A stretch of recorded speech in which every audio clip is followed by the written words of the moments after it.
Well, good afternoon, everyone. Thank you for joining us today. We want to talk to you today about what's transpired with the BIP program 1 year after our initial award dates. We're going to walk through each one of the programs, give you a program overview, tell you what the program is for those who are not familiar, what the status is of many of those programs today. And then we're going to get a chance to hear from some of the grant recipients themselves about what they're doing. We're going to have a panel discussion to highlight some of those activities so that they can share their lessons learned with you all on the phone. And then at the end, we're going to have time for some questions and answers. So as we go through this presentation today, and if you have questions, just put them in the chat. We're going to be taking a look at those questions, curating them, and then at the end, we'll go through those questions and provide you some of the answers. So feel free to do that as we go along. But first, I want to introduce Doug Kinkoff. Doug is the Associate Administrator of OCIG. He's going to give you some thoughts about BIP and also some of the other programs, the infrastructure programs that are under his leadership within NTIA. Doug? Thank you for the introduction, Jeff. I appreciate it. And thank you all again for joining us today to celebrate the significant milestone of the Broadband Infrastructure Program, BIP, as well as the Internet for All initiative. I'd like to recognize our director of the BIP program, Jeff Jordan, and his team, Rodrigo Alpanario, William Dixon, and Emily Yu, for their hard work over the last year. As part of the Consolidated Appropriations Act, Broadband Infrastructure Program was one of the first of 3 new programs that we were asked to build early on. In many ways, BIP has paved the way for the rest of the Internet for All grant programs. The $288 million program was the first to receive applications, the first to award grants, and the first to begin putting shovels in the ground. It's never easy to be first out of the gate, but our 14 BIP grantees have set the bar high for the other Internet for All grant programs. They have collectively identified 63 projects that will connect more than 150,000 homes to high-speed internet. 10 of these projects have already begun construction, with more coming online soon. You will hear more about their accomplishments and experiences throughout the webinar. At this 1-year mark, we want to thank these trailblazers for their work to deploy these critical broadband infrastructure projects. Their efforts are literally laying the groundwork that states and territories will continue to use through other Internet for All grant programs, such as the BEAD and digital equity programs. We look forward to seeing these grantees continue their efforts. NTIA stands by to support them in any way we can. I will now pass it back to Jeff and the BIP team to continue today's event. And thank you for participating.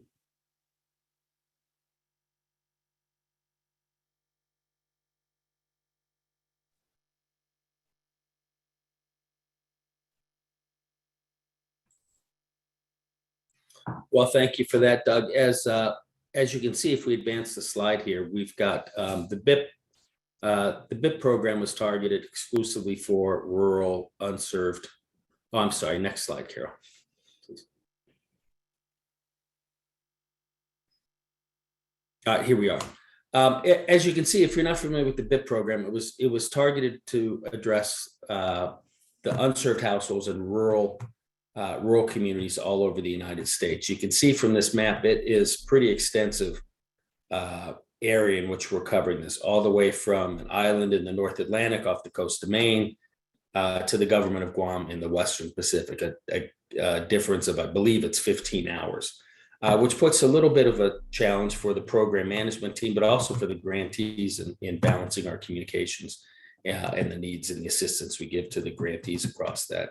And we're going to be hearing from some of our panelists about how they're addressing some of those organizational and structural needs in managing these grants going forward. But the raw details for the program, it's 14 awards, 13 different states and 1 territory. $288 million was funded. I'm sorry, $282 million out of 288 was funded.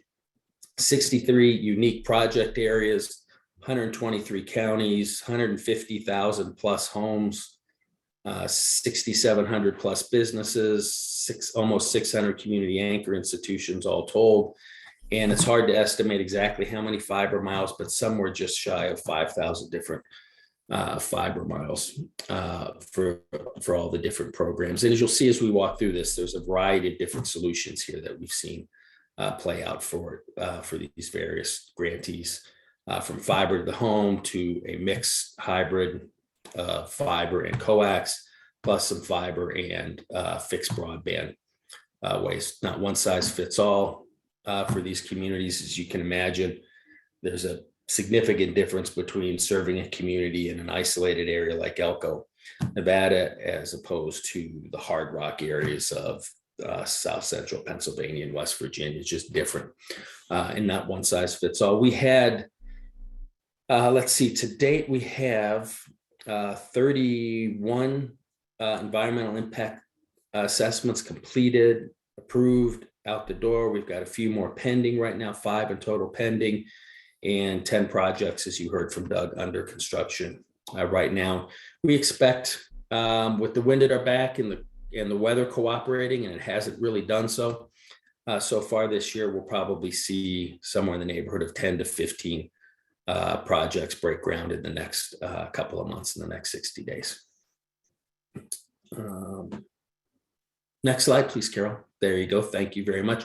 I'm going to talk a little bit about, if you don't mind, each one of these project areas, and then we've got some of our grantees on the line with us today, and they'll go into a little bit more detail about theirs. The first one I want to talk about is the Connect Maine Authority. It's a really good grant to begin with. I think it's really the archetype of what we see in the BIP program. It's got multiple project areas.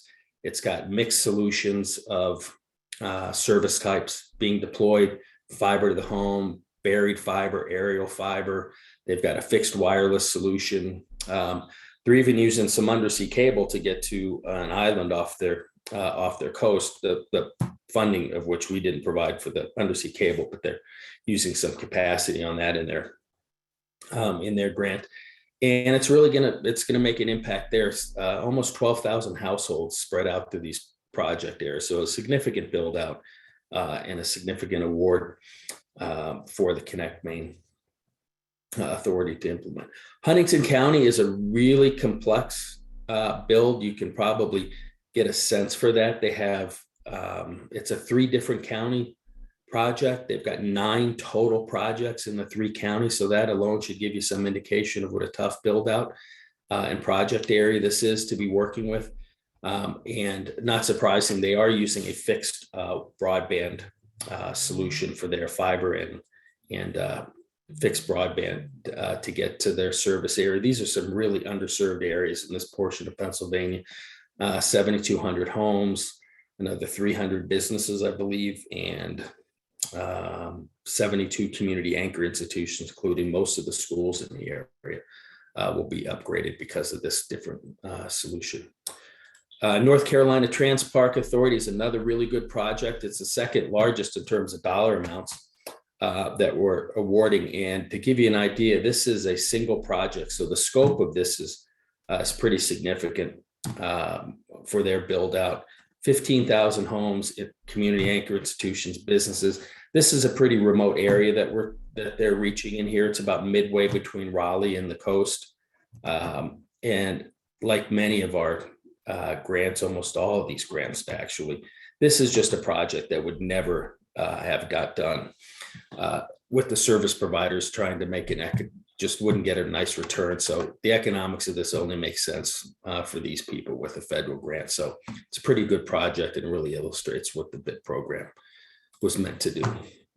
Logan County, West Virginia, this project really highlights the impact of what I just said with the grants making a big difference. The overall project for this one is about $61 million. The federal share of this from the grant is just is a portion of that. And I believe the middle mile project that is being developed because of this award is a 400-mile middle mile project that the service provider just would not have done had Logan County not been successful in getting this BIP award and being able to connect at the end of that middle mile connection, almost 13,000 homes on that. So it really illustrates just exactly the impact that a grant like this can make on the community and to the other service providers in the area. Lupkin County, we're going to hear from later on, as well as Scott County Fiscal Court. So I'll just hop on to the next ones if you don't mind, Carol. Michigan State University. This is a really interesting award for the BIP program. It's a middle mile award, and we have an indication here of almost 17,000 households. It's really hard to explain exactly the impact that this would have in terms of the number of households served. But through their partner, the Merit Network, Michigan State is going to be able to upgrade an existing fiber network that extends up into the Upper Peninsula in Michigan. And they are going to be able to interconnect with somewhere between 17 and 19 different service providers who are working in that area today or delivering service in the area. And be able to deliver an upgraded service to all of those service providers. So the impact to the Upper Peninsula for this award, $10 million federal grant with a $10 million match on Michigan State side, could make a difference to as many as 150 to 160,000 underserved qualified households in that area. So really an interesting project to have funded through this BIP program, and something that they just would not have been able to do without this infrastructure grant being in place. Missouri, another very interesting project. Missouri is working it's the most extensive project under the BIP umbrella in terms of project areas. They've got 19 different projects that they're working on throughout the state. It's, I think, 13 different counties, 9 different service providers that they're working with. Very extensive project. Our largest dollar amount funded for the grant, and an impact to at least 13,000 homes in the community. So a very complex project that Missouri is undertaking, and it really stretches. It's all over the state, from the Northeast to the Northwest, the South part of the state. It's a really extensive project. So we're pretty happy to see the project they've made, and they have broken ground already on 4 of their project areas, and will likely start on the others, probably 4 or 5 others here with the weather cooperating in the next 30 to 45 days. Acadiana, we're going to hear from in just a few minutes, so I'm going to skip over that one, and we'll talk about Mississippi. Here, Mississippi, another very good program, and a real good indication of what's the benefit of these federal dollars infrastructure. This is a really unserved area of Mississippi, the Mississippi Delta area. There's not a lot of service providers in the area. They struggle to make it economically feasible for them. They've got a really good project up there. Our largest, the largest of which I believe is covering a portion of one of their counties. So it says 10 project areas in here. That's what we're looking at. But these 10 different projects are really, even those are spread out over a pretty large geography. So it's going to have a really large impact, and real positive impact to some people that just are not getting any service today. So we're pretty proud to see the work that Mississippi is doing down there. Next one, Carol. Right, Sabine County, Texas. So this is really on the extreme edge, eastern side of Texas. Not a lot of service providers, not a lot of infrastructure in the area. Pretty complex build here too, for just 2 project areas. They're crossing some U.S. Forest Service land, some state land, some tribal land. So pretty complex. This area is really suffering for lack of infrastructure services. So we're pretty excited to see what Sabine is going to be able to do with this grant that they have and their service provider partner there, who is also, as you'll hear, the service provider for our project and one of the other grant areas as well. Elko County, if you're looking at the map, Elko County doesn't seem like it'd be the most remote grantee we have. If you look down there, you'll see Guam looks kind of remote, but Elko County is an interesting project. They sit right astride Interstate 70.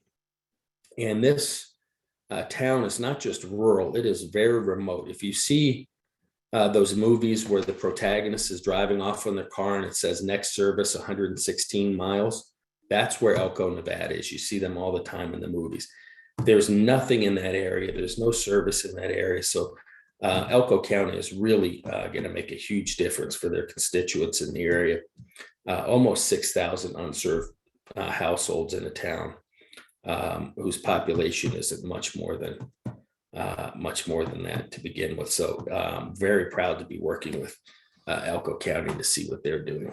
Washington State, interesting grant. They're working in 5 different project areas. They're one project well out in the eastern side of the state is a very remote area. The type of area where I think somebody was suggesting that the Sasquatches report human sightings rather than humans reporting their sightings. There's just not a lot happening out there. There's one really large town surrounded by some national forest lands in the area. So we're pretty happy that they're going to be able to deliver some internet access out there where there just isn't any today in Washington. And they're also working on the Puget Sound on the western side of the Puget Sound, where there's just not a lot of service and very underserved areas. And Washington State as a whole has seen, as the timber industry has declined, they've seen a lot of need for increased amount of services as that industry has declined. And then our final grantee, the government of Guam, really interesting solution. The area where Guam is going to be working, they're going to be deploying a fixed broadband solution to the southern end of the island. They've got 14 towers they're going to construct. They're going to connect those by fiber, and they're really going to be providing a service to people who don't have many options, if any options. Plus, they're upgrading their cable capacity system so that they can get internet access off the island on an undersea cable system. So 2 different projects there, the upgrade to that, plus the build out of the towers and the delivery of service. So that's an overview of the projects, of 11 of those particular projects. And next I'm going to introduce our panelists here. They're going to talk about both their individual projects, and then we're going to do a little question and answering panel discussion with them before we take your answers towards the end. First up, we have Rachel Godot. Rachel is the Planning Commission Director of Economic Development for Acadiana. Thank you, Jeff, and thank you for the invitation to speak today about this particular project. In Acadiana, we're very passionate about this particular project. When we first got the notification that the funding opportunity was available, we had pretty significant challenges to overcome because most of the conversations in the rural communities, we were still struggling to communicate the importance and the significance of why they needed fiber, and particularly fiber to the home in our area, especially because most of the communities are experiencing a lot of population loss and also experiencing different economic challenges. So for us, we looked at this opportunity as a way to create an environment where our communities could be better connected and transcend any challenges with workforce development, with being engaged in a global economy via the internet, and also just giving them a better shot at landing, future business attraction and retention opportunities. So, I know internet is not the silver bullet, but it definitely puts our communities in a better position than they were prior to receiving these funds. And when the request came out, we decided to pull together as many communities as we could we were on a very short time frame, let me say that, but in spite of the challenges, we were able to pull our parishes together, counties for everybody outside of Louisiana. We had some great successes with the collaborations and the conversations that opened up. So in that effort, we were able to secure nearly $30 million in federal funding request from NTIA. And then we pulled together a local cost share of about $5 million, a little over $5 million. And that included not only some of the connects to the home, but also there was so much involvement from some of our communities that we have a customer service center that's being donated as a kind of local cost share, as well as several different yard facilities to help create storage capacity for some of the build out.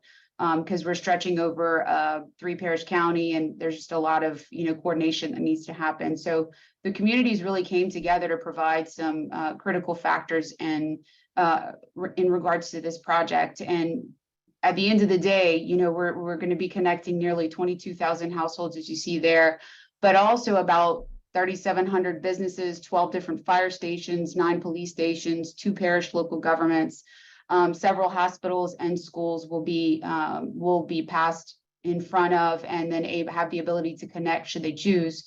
And you know, what we've heard anecdotally, because prior to the award, we conducted a pretty extensive broadband assessment just to understand the existing challenges that our communities face with broadband.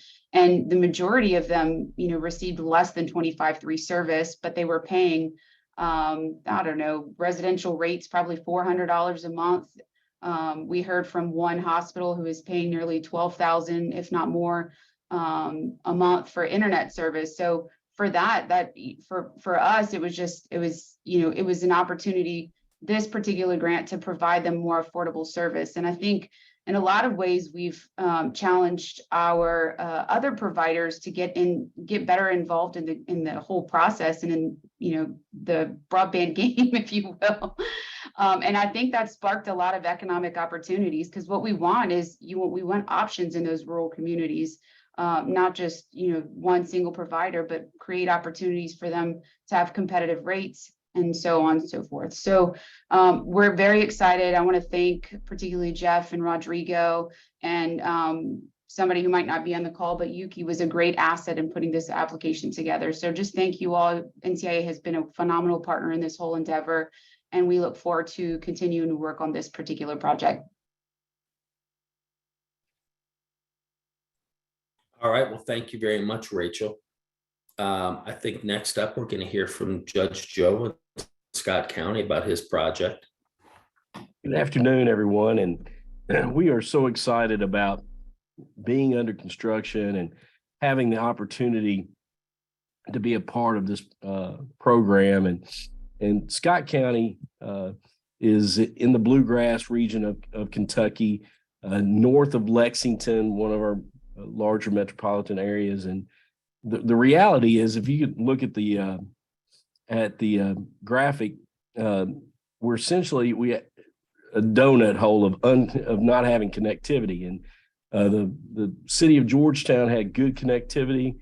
Approximately 29,000 people live in Georgetown, but our total population in Scott County is now near 58,000, thereabouts. We're one of the fastest growing communities and counties in Kentucky, and we're home to Toyota Motor Manufacturing. We're one of the largest manufacturing plants in North America is located right here. But it was amazing that we had so little connectivity outside of Georgetown. And when I came into office in 2019, trying to talk to providers, trying to look at opportunities, it was very challenging. And to be honest with you, we didn't have very much traction. And I think one of the key things for us is finding a partner that we hired as a consultant, and that consultant really was a game changer for us as far as trying to, just connecting the dots and helping us move forward with the application. And county governments like ours in Kentucky don't have large IT departments, don't have a lot of officials, and a lot of department heads wear many hats. So finding that key partner and consultant and helping put all the application together, and we hired them as well to go out and do a street survey of the entire county, including Georgetown, just to know exactly where we had connectivity and where we didn't, and what we were dealing with. And I think that was very beneficial. And it's exciting that as we speak, there's aerial teams and ground teams working, and we're going to have over 400 miles of fiber to the home. It's huge for so many different reasons.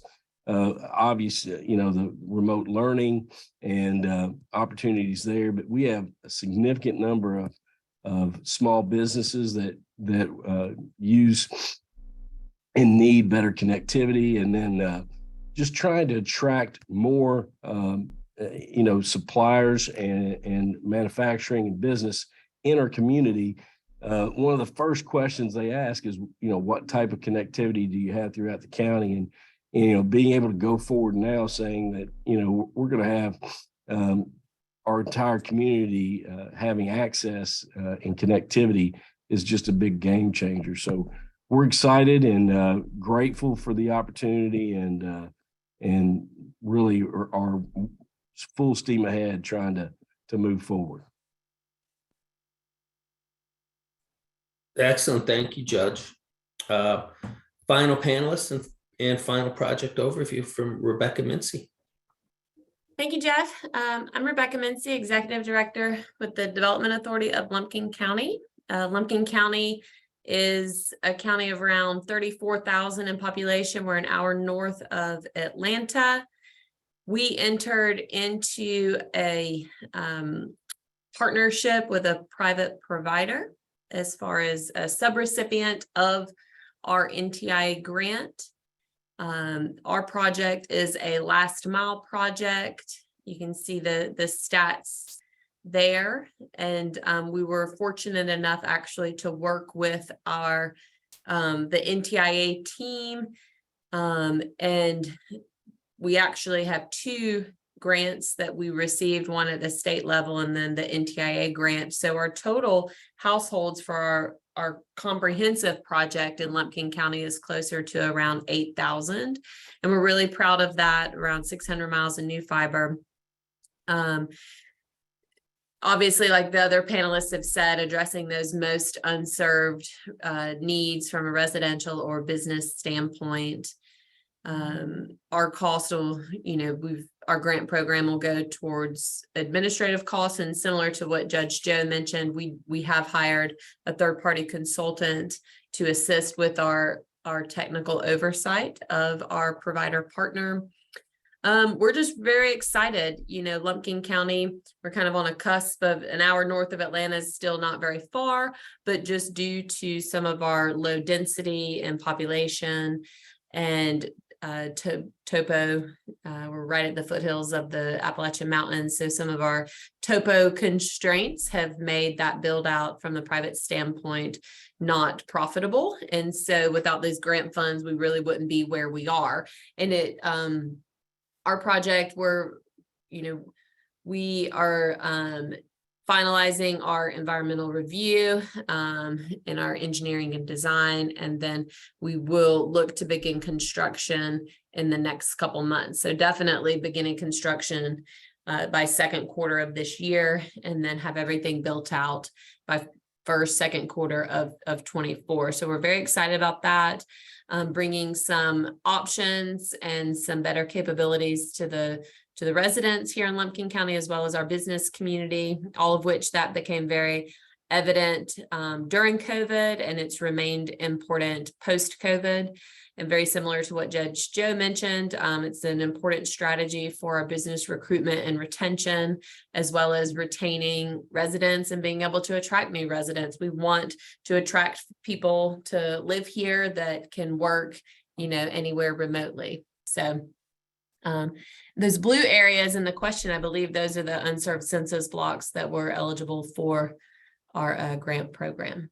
So thank you, Jeff. Yep, that's right, Rebecca. That is the census blocks where you will be building out your network in the blue area on that particular map. So I appreciate that overview. I had, we prepared a couple of questions in advance for our panelists, and I just wanted to give them all an opportunity to answer some of these. And then we've got some really good questions coming in through the chat and I really wanted to get to a couple of those because I thought they were pretty good. All of you touched a little bit on the impact it'll have to the community, but I wonder if you could share with us, and Rachel, you did to a large extent, what was the service like in your communities before your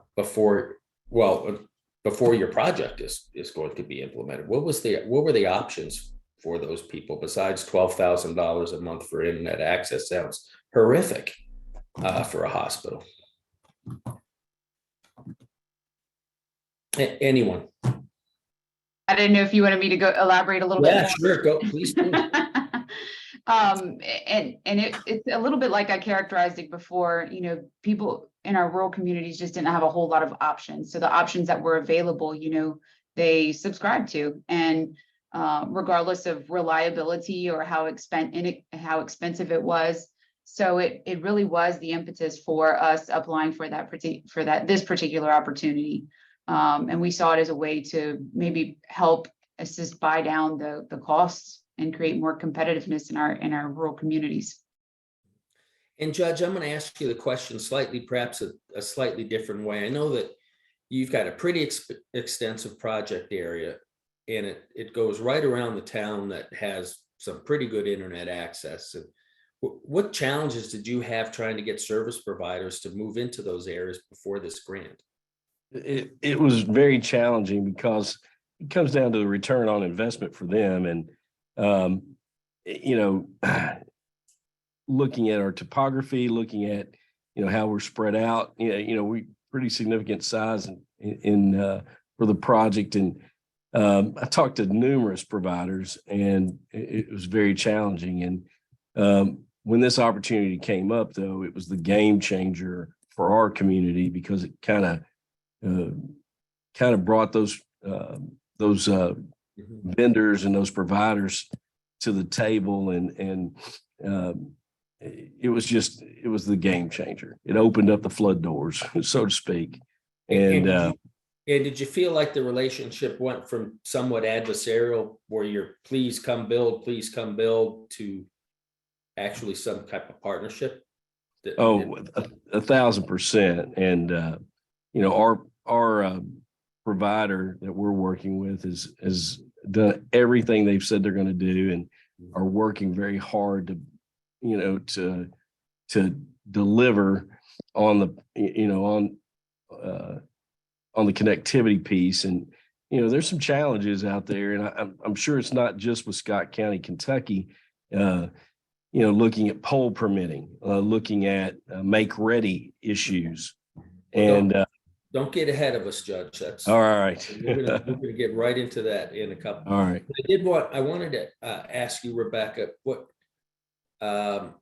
you're doing an extensive build out in your county. You've got multiple projects happening, funded by BIP grants, funded by some other grants in there. So I know it's been it's not been it's been very tough for the county to do this. So tell us a little bit about not just the impact it's having on your constituents there, but also the impact it's having on your office. How did you need to restructure your office and change your offers in order to manage all these grant activities in such a large project?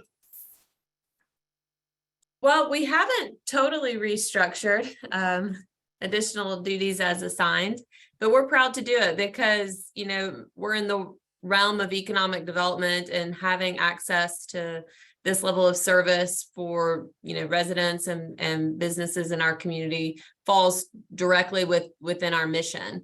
So myself, I would be our local project leader, and then out of the Lumpkin County Finance Department is a counterpart of mine helping, you know, with the grant project as well. We did hire a third-party technical advisor who they will, once we begin construction, they'll be coming to Lumpkin County once a month, verifying the build out, and just, you know, having an additional checkpoint of accountability on our private provider.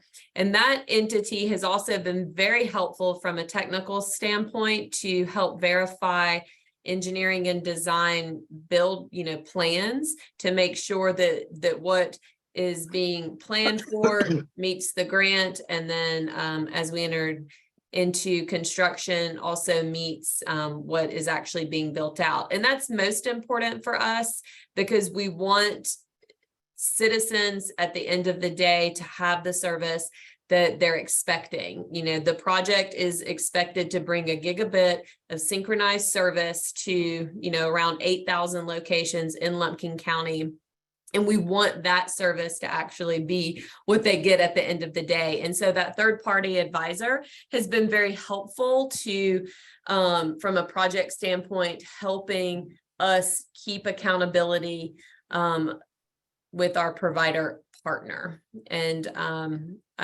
I think that has also kind of helped shifted some of the workload in a sense of things that I'm just not a technical expert. I'm not an engineer by trade. And so that's been very, very helpful to have that as a resource. And I also mentioned the NTIA, you know, Emily and you, Jeff, have all been very helpful from the moment that the award was announced to where we are today. And I think sometimes there's, you know,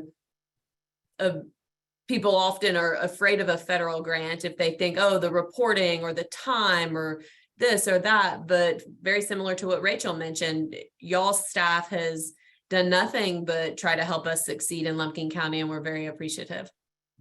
Well, thank you very much for saying that. Emily does do a great job in helping those. So Rodrigo doesn't. They work really hard.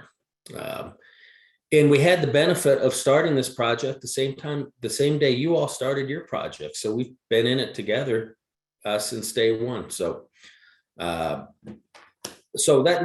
a great question, a great segue into this next question. And I'm just going to put it out there for all three of you. There's a couple questions coming in from the chat that I really like, so I'm trying to save some time to get to some of those. But if you could go back in time a year ago, or maybe a year and 2 weeks before you got the award, what advice would you give yourself? I know what advice I would give myself, but I really liked what Judge Joe Pat said early about having our third-party consultant earlier on in the process and helping us verify all of the needs earlier. I think that would have helped us and made us more organized in our grant application and more organized throughout the project. So I think that would have been helpful for us on this end. And Rebecca, I'll just echo what you know, having our consultant that is our technical advisor are, you know, just right there hand in hand with us, along with our provider.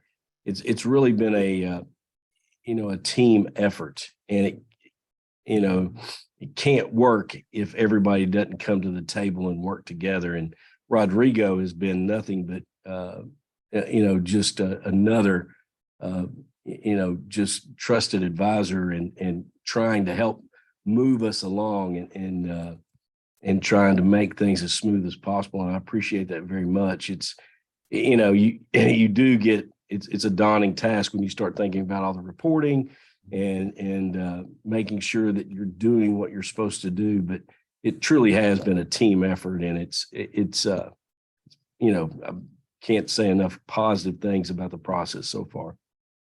Rachel, what are your thoughts? So a little comedic relief. I think I would have provided a little bit more grace for myself to not beat myself up on getting the project done in a year, Well, that was a legislative period of performance dictate. Yeah. I don't. Well, I appreciate that. The advice that I frequently give the other programs, and I know we've got some questions coming in about middle mile and connecting more minority communities. We're not going to address those here, but I'm going to point you to the Broadband USA website. The information about when we'll be expecting those will come out. I do have a question I wanted to pose to you, though. This program was significantly oversubscribed. We had 200 plus applications. We did 14 grants. I can't remember the dollar amount. I think it was 8-to-1. We had over $1 billion worth of requests. We saw some really quality applications come through, and we would have funded a lot more, but we just simply didn't have the money to do that. Can you speak to why the BIP program resonated with you rather than waiting for the BEAD program, which was certainly something that everyone was expecting to come out and did come out, or at least the planning portion? Was it simply the timing? You wanted it? For Easy Lumpkin to County, do. it was the timing. I would agree as well. Sometimes you don't get to choose the time chooses you. And this opportunity was there, and we had been begging folks to look at our community. And after we, partnered with our consultant and had that hard data, I think that just really helped our providers see, what our opportunity really was here. Yeah, I think for us, this is what our second type of broadband grant that we've applied for on behalf of our regional entities. And I think out of it, we developed a really good working relationship with the state. And I guess in our mindset, it was more like a divide and conquer, and let's see, seek out whatever opportunities are available, because in reality, there's never enough money to do what we really wanted to. So we just seized the opportunity. That's interesting. I've got one more question specifically, perhaps about BIP, but then I wanted to get to a couple panelists questions. The first question from the panelists, though, was there seems to be a great need for a workforce for putting fiber networks in place. What would you recommend people that are in that business do to get some workforce? Your subrecipients, are they hiring? What do they want? What do we want to tell these people in terms about getting some skilled labor into your? So we're in Acadiana, we're really heavily leaning on our community colleges to put together some sort of workforce development program, which they've been very successful at. I think there are, in particular, Southwest Louisiana Community College since 2021 has been putting together a fiber optic technician program, and then also heavy equipment training courses to meet some of those demands. So it's really, I guess, relying on our educational institutions to create some sort of programming to fill in the gap, because I mean, the need is not going to go away anytime soon. And then, it's a really great opportunity for them to get involved in the conversation. Yeah. Rebecca, do you see the same thing with your service provider partners in your area? Yeah, workforce development is always a big topic of discussion, and we always, very similar to what Rachel mentioned, lean on our workforce partners, whether it's the high school through CTAE and some exposure there, or our technical colleges, to make sure that our education systems align with the needs in the workplace. All right. Well, Judge Joe Pat, we're going to come back with you with our final question. You alluded to pole attachments. So I want to ask a question, not specifically about pole attachments, although we know that is a very significant issue and a challenge for many communities. How would you advise people go about working with those pole owners about getting ready for your projects? I mean, you had a very short turnaround time from the time this NOFO was issued to the time the application was due to the time it was awarded. There wouldn't seem to me to be a lot of time to go out there and find all the pole owners and try to get a relationship and get agreements done with them beforehand, but maybe there was. What advice would you give everyone about managing those right-of-way owners and pole owners? And by the way, I'm going to ask all the panelists the same thing, but Judge Joe started it. So. The day that we made the announcement, we wanted to celebrate. But immediately following the announcement, we had invited those pole owners to the announcement, and we asked them to stay after for a meeting just to share the specifics about our project, and then make an appeal. Can you partner with us? Can you help? What can we do to streamline the process? How could we help? So that was our first attempt at trying to, to bring everybody to the table. And, I think it had to help, but we're still, there's the reality is you turn in X pole permits, and, if we're on Rodrigo Lane and we have 25 poles and one of those poles need to be replaced, we're getting held up until that pole gets replaced, being able to attach to the other 24.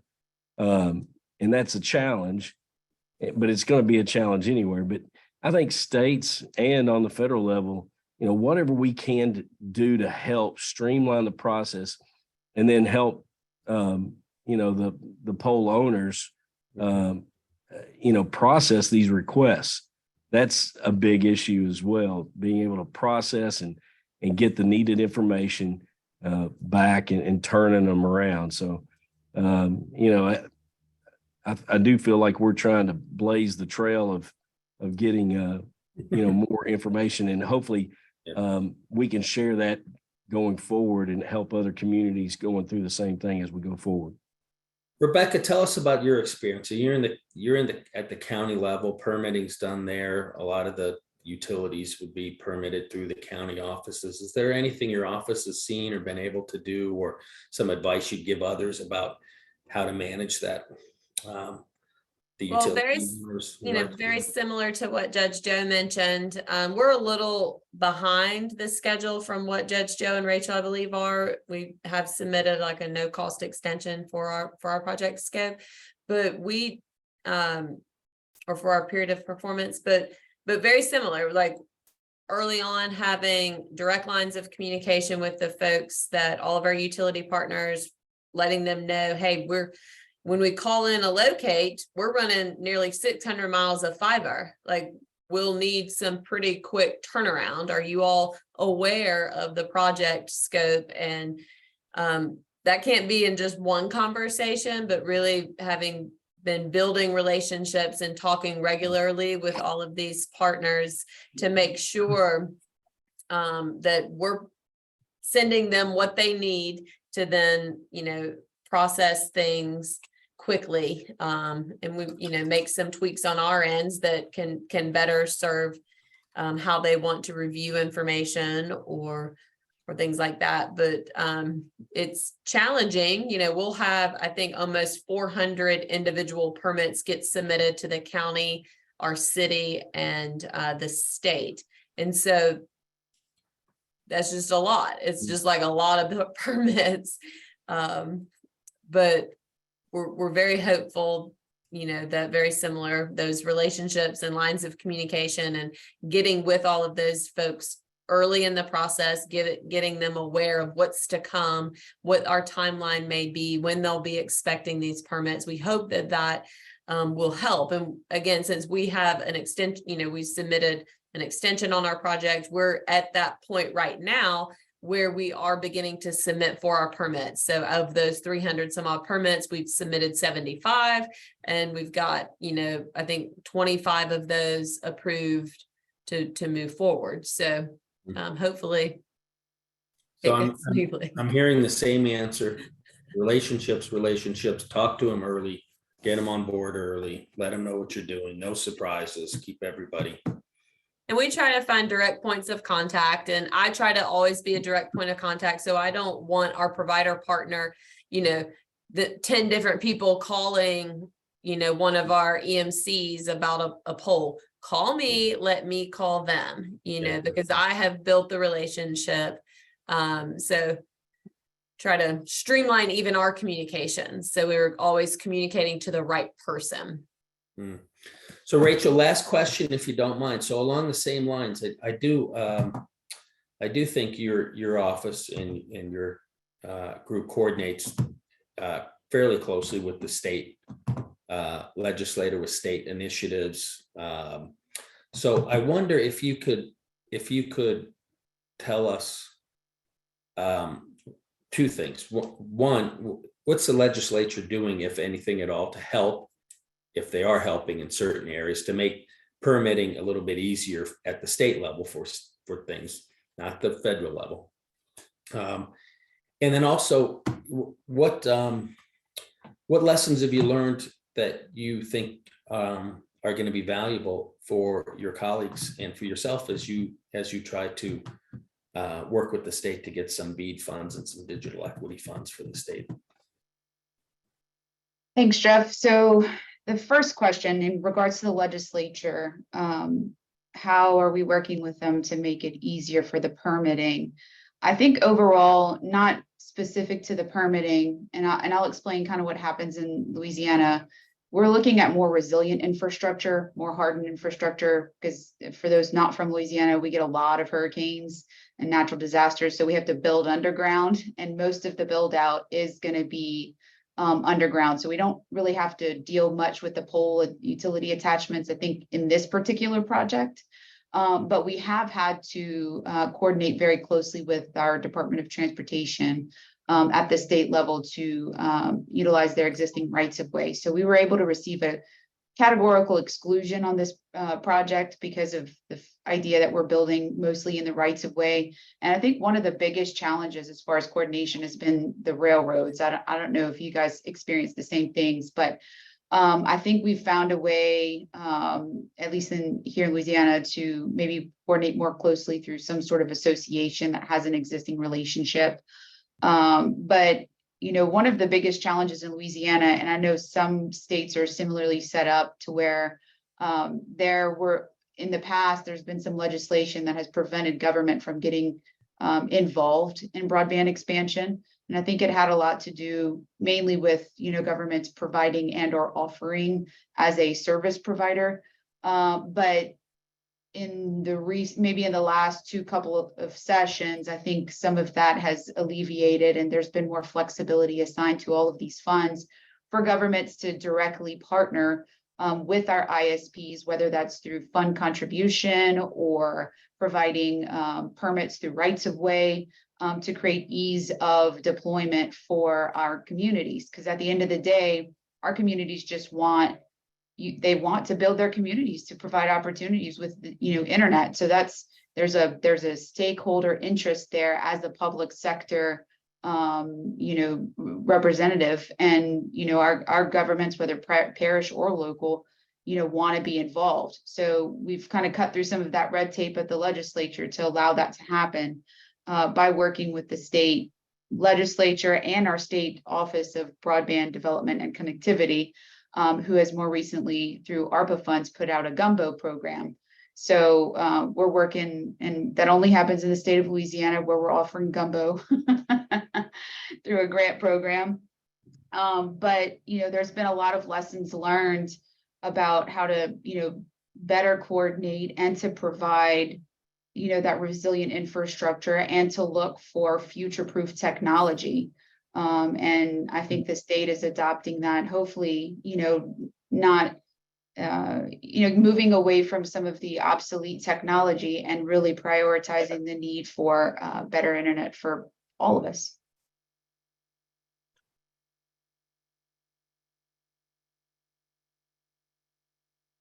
We're almost out of time, and we wanted to wrap it up. I think Emily had a couple of questions that she had looked at.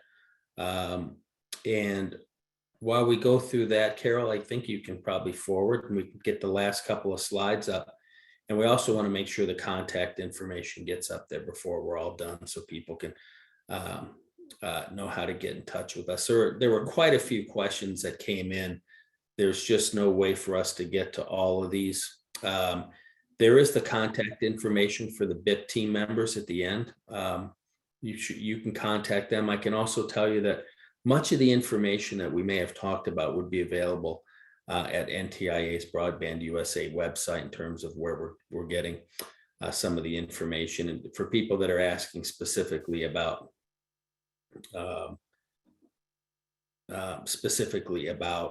RFPs and the like, the best avenue to go through that would be to contact your state, a broadband office within the state where you'd like to work.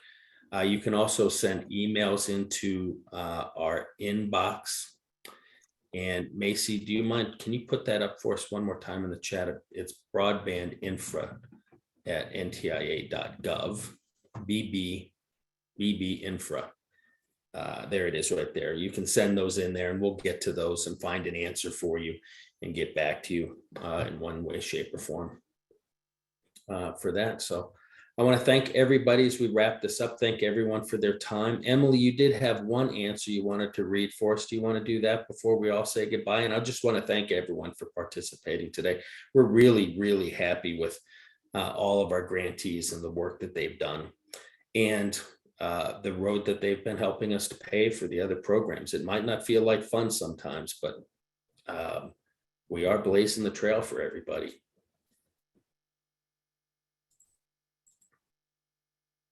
Well, I don't think we're going to hear from Emily. So thank you all very much for that. Enjoy the rest of your day. I appreciate your time, and our panelists. Thank you all very much. Thank you all.